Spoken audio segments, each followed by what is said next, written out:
Hi guys, welcome to my YouTube channel. आज की इस वीडियो में हम एक्सरसाइज 1.1 के 6 क्वेश्चन को करने वाले हैं। तो इस क्वेश्चन में हमारे पास है explain why 7 into 11 into 13 plus 13 and 7 into 6 into 5 into 4 into 3 into 2 into 1 plus 5 are composite numbers. ठीक है, तो आपको यहाँ पे ये प्रूफ करना है कि ये नंबर्स जो आपको दे रखे हैं ये कंपोजिट नंबर्स हैं। क्यों है ये आपको प्रूफ करना है। ठीक है, तो उससे पहले आप लोगों को मैं नंबर्स के बारे में कुछ बता दूं कि जैसे कि अगर मैं 2 की बात करूं तो आप 2 के फैक्टर्स क्या क्या होंगे। सबसे पहला, जब आप इसको प्राइम फैक्टराइज करोगे तो ऐसे लिखोगे 1 इंटू 2।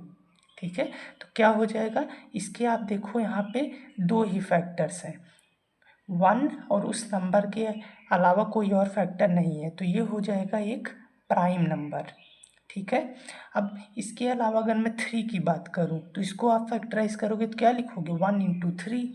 तो ये क्या है, ये भी एक प्राइम नंबर है क्योंकि इसके सिर्फ 2 फैक्टर्स हैं।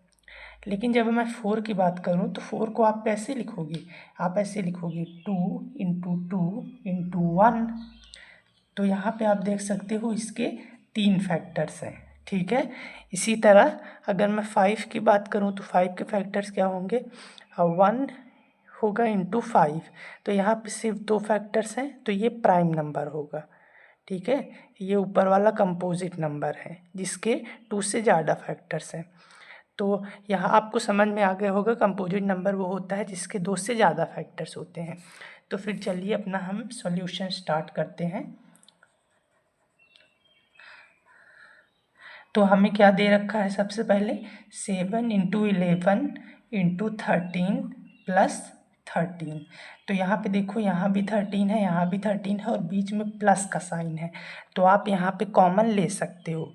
ठीक है, तो आप 13 को आपने बाहर लिया तो अंदर क्या बचा, 7 इंटू 11 इंटू यहाँ से 13 चला गया तो क्या बचा, 1 बचा। ठीक है, प्लस यहाँ से 13 गया तो यहाँ भी 1 ही बचा। तो आप इसको करोगे तो ये हो जाएगा 13 और ये हो जाएगा 11, 7 जस 77, 77 इंटू 1 77 प्लस 1। तो ये हो जाएगा 13 इंटू 78। और आप साथ में इंटू 1 भी लिख सकते हो। अब देखो, आप चाहो तो 78 को भी आगे फैक्टराइज कर सकते हो, लेकिन आपको यहीं पे 3 फैक्टर्स ऑलरेडी मिल चुके हैं। ठीक है, ये जो नंबर है ये कंपोजिट नंबर हो गया। ओके, अब आते हैं हम सेकेंड पार्ट पे।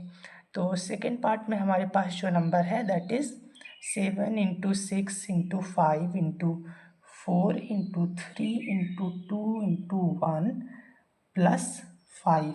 तो आप यहाँ भी देखो, यहाँ पे भी 5 है और ये जो प्लस का साइन है इसके बाद भी 5 है, तो आप 5 को भी कॉमन ले सकते हो। तो 5 बाहर आ गया, अंदर क्या बचा, 7 इंटू 6 इंटू 5 यहाँ से चला गया, बचा 1 into 4 into 3 into 2 into 1 plus यहाँ से 5 चला गया, यहाँ क्या बचा, यहाँ भी 1 बचा, है ना।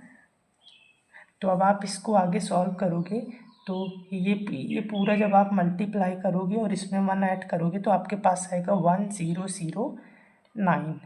ठीक है, तो आप इसको ऐसे भी लिख सकते हो 5 इंटू 1009 और साथ में इंटू 1 भी लिख सकते हो क्योंकि कोई चेंज आएगा नहीं उससे। तो यहाँ पे आप खुद ही देखो कि इसके फिर से हमें 3 फैक्टर्स मिल चुके हैं।